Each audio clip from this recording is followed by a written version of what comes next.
विश्रांतीनंतर आपलं स्वागत। शेगाव तालुक्यातील गोळेगाव बुद्रुक येथील विशाल अरुण समदोर यांनी महाराष्ट्र लोकसेवा आयोग परीक्षेत गरुड झेप घेत एकाच वेळी कर निरीक्षक आणि महसूल सहाय्यक या दोन्ही पदावर निवड झाल्यानं त्यांनी गोळेगाव गावाच्या शिरपेचात मानाचा तुरा रोवला आहे।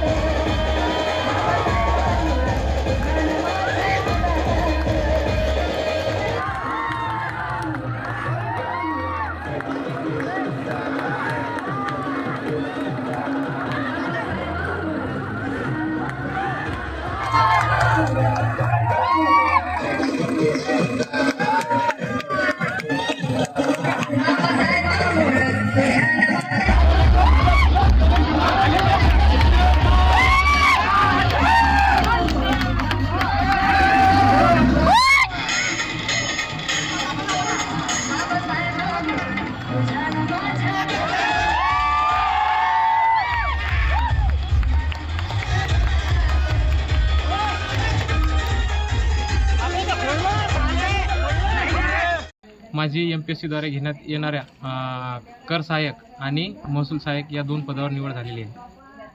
साधारणतः ही परीक्षा पास करण्यासाठी तुम्हाला किती कालावधी लागला? मी साधारणतः कोरोनाच्या आधी स्टार्ट केलं 2017ला, परंतु कोरोनामध्ये गॅप पडल्यानंतर त्याच्यानंतर 2020-21 पासून कंटिन्यू केलेलं आहे प्रॉपर।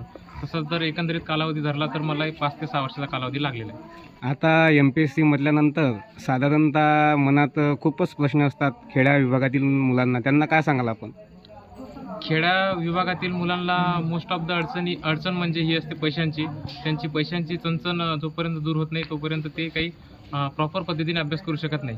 त्याच्यामुळे त्यांना एक सांगणं आहे की तुम्ही पार्ट टाईम वगैरे जॉब करा, लायब्ररीमध्ये जॉब करा किंवा कुठल्याही प्रकारे कशी परिस्थिती असू द्या, पण अभ्यास करणे थांबू नका। कितीही वेळ लागला तरी चालेल, तुम्ही जर अभ्यासात सातत्य आणि निरंतरता ठेवली तर एक ना एक दिवस तुम्ही जरूर यशस्वी व्हाल।